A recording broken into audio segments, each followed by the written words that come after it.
Right now, if you just glance at the global market indicators, they're flashing extreme fear. Oh, absolutely. Yeah, oil is sitting at, what, $95.89 a barrel?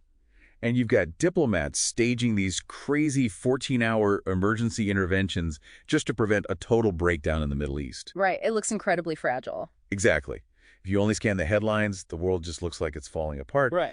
But, and this is the crazy part, if you look under the radar, there's like a solo ceramicist in a Texas garage who is quietly using a newly weaponized algorithm to steal market share from massive corporations. Which is such a wild contrast. It really is, and that is the massive paradox sitting right in the middle of our sources today. So welcome to the deep dive. Our mission today for you listening is to look past all that noisy, fear-driven panic and really examine the invisible engines, the structural flywheels that are actually driving business, technology, and geopolitics forward today. And we have a really fascinating stack of material to unpack to do this. We're looking at a fresh batch of market projections, the latest developer tool releases coming out of the AI sector, and some critical diplomatic updates from the Gulf. Right. Okay, let's unpack this, because I want to jump straight into the biggest commercial flywheel on the internet. Let's do it. Because this completely reframes how we should look at global business strategy. According to a new eMarketer projection in our stack, Meta is on track to surpass Alphabet's Google in global digital advertising revenue by the end of 2026. Wow. Yeah. Meta is projected to hit $243.6 billion, which edges past Google's $239.4 billion. Which, I mean, that is a seismic structural shift in how commerce operates. For over a decade, Google's search engine has just been the undisputed core cache engine of the entire internet. Right, and the velocity here is what really stands out to me. Meta's ad revenue is compounding. It's growing at roughly 12% year over year. Meanwhile, Google's growth has, demonstrably slowed down. Yeah, the gap is closing fast. But I want to step back for a second. Yeah. Because I really don't want to frame this as just, two Silicon Valley giants trading places on a leaderboard. No, it's way bigger than that. Exactly. This is a fundamental change in the actual mechanics of global purchasing. I mean, the best way I can think to understand this shift is to think of Google as a highly efficient librarian. Okay, I like that. Right. Like you walk up to the desk, you ask for a book on fixing a leaky faucet, and the librarian hands you that exact book. Plus, maybe a few flyers for local plumbers. It's brilliant, but it requires you to already have the question in your head. Yes, exactly. Google harvests existing demand. The consumer has to initiate that search. Right, but Meta is operating on a completely different paradigm. If Google is a librarian, Meta is like the floor manager of a sprawling casino. Oh, that's a great way to put it. They are watching where your eyes linger. They're measuring how fast you walk past certain tables, tracking those little micro-hesitations in your step. And based on all that invisible data, they just quietly place the perfect slot machine right in your path. Right. You weren't looking to gamble, but suddenly you're pulling the lever. Exactly. They're generating intent where absolutely none existed before. It's like they're mind readers. What's fascinating here is the underlying mechanism making that intent generation possible. Right. We are not talking about some sudden overnight disruption. Right. No, we're looking at the culmination of a massive graduation. Because for years, Meta has been building this staggering AI infrastructure, right? Specifically just to keep users engaged on social media feeds. Right, the algorithm keeping you scrolling. Exactly. But what they've done now is take that exact same predictive machine learning architecture, and they've pivoted into this unparalleled matching system for their ad auction. Okay, but how does that actually work mechanically? I mean, when you say they pivoted the architecture, what is the algorithm actively doing differently in the ad auction now? Well, it's mapping behavioral signals in a multidimensional vector space. Okay, English, please. Right. Sorry. So instead of relying on broad demographics like, targeting women aged 25 to 34 who like coffee, the AI is processing billions of microsignals. What, like your scroll speed, how many milliseconds you pause on a specific video, your off-platform purchasing behaviors, and it maps all of that to predict a future action. It is pairing supply and demand at a microscopic level. It's effectively guessing what you want before you cognitively realize you even want it. Which brings us back to that fantastic, tangible example from the sources. The one-person ceramics studio operating out of a garage in Austin. Yes. Because, 10 years ago, the barrier to entry for that solo artist was just insurmountable. Yeah. They had almost zero chance of finding the exact, say, 40,000 people on Earth who wanted their highly specific style of pottery. Right, they would have had to buy these broad, expensive magazine ads or billboards. Exactly. Essentially paying to reach millions of people who didn't care at all, just to find the few who did. A spray and pray approach, which just isn't financially viable for small builders. But look at the mechanics today.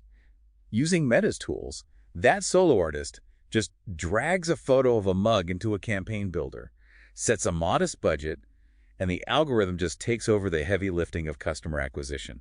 It weaponizes all those micro signals to find those exact 40,000 buyers. Right. That single person in a garage is now competing for consumer attention with home goods conglomerates that are 1,000 times their size. It acts as the ultimate economic equalizer. And that equalizing effect is what's creating the commercial flywheel driving that 12% compounding growth. Oh, because they reinvest the profits. Exactly. When an automated tool delivers that level of precision, businesses take their profits and pour them straight back into the tool to scale up. So the algorithm learns more, gets better, and drives even more revenue.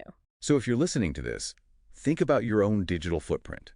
Whether you're a buyer discovering a new brand or a builder trying to reach an audience. This algorithmic matchmaking is really the new default storefront of the global economy. Absolutely. But, and this is a big transition, to leverage that massive digital reach, businesses need rock-solid operational infrastructure, not just flashy tech demos. Right. And the equalizer effect happening in digital advertising right now is directly mirroring what is happening in AI deployment today. Yeah, the foundational layer of the internet is getting a serious upgrade. But this is where I kind of want to push back, or at least look past the hype. Because if you look at the prediction markets in our sources, people are still obsessed with the shiny consumer releases. Oh, for sure. I mean, prediction markets are placing GPT 5.5 at a 78% probability for an April release, and DeepSeek V4 is at 66%.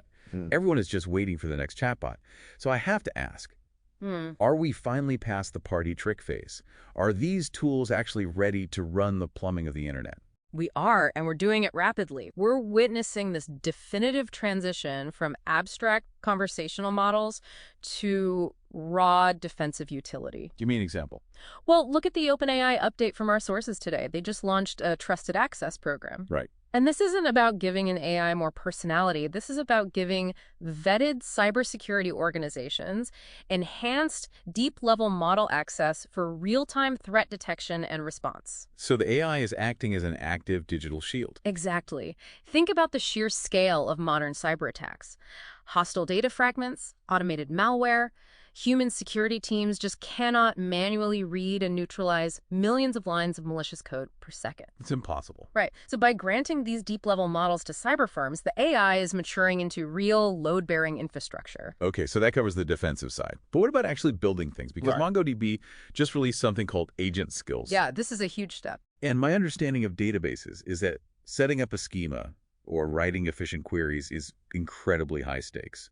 Like, one bad query can crash an entire application. Oh, easily. So are these agent skills basically pre-built instructions that teach AI coding agents how to do this securely? That's exactly what they are. They're foolproof instruction manuals for AI agents. They teach the AI how to set up database connections and write efficient queries without any syntax errors. So the AI isn't just generating text anymore. It's securely structuring the invisible data architecture that businesses rely on. Precisely. And if we really want to talk about taking the training wheels off, we have to look at Open Browser. Oh man, Open Browser. This is the clearest proof point that AI is becoming raw infrastructure. See, I'm going to push back on this one because the security implications seem wild to me. They are significant, yeah. Because historically, an AI agent interacting with the web had to use restricted APIs or get text summaries. But Open Browser is giving AI raw, no abstraction browser control via the Chrome DevTools protocol, meaning it can navigate live web pages using Python, exactly like a human operator would. Doesn't that just give AI the exact same tools hackers use to scrape data or exploit vulnerabilities? Well, yes, that is the exact tension of this technology maturing. The tools that let an AI autonomously manage your supply chain portal are the exact same tools that could be weaponized. Right. But that is precisely why that OpenAI Trusted Exit program for cyber firms is rolling out right now. The infrastructure is evolving defensively and offensively in tandem. So it's an arms race, basically. Kind of, yeah. But it's wild. You look at Meta's ad engine rerouting global commerce and these AI agents securing databases.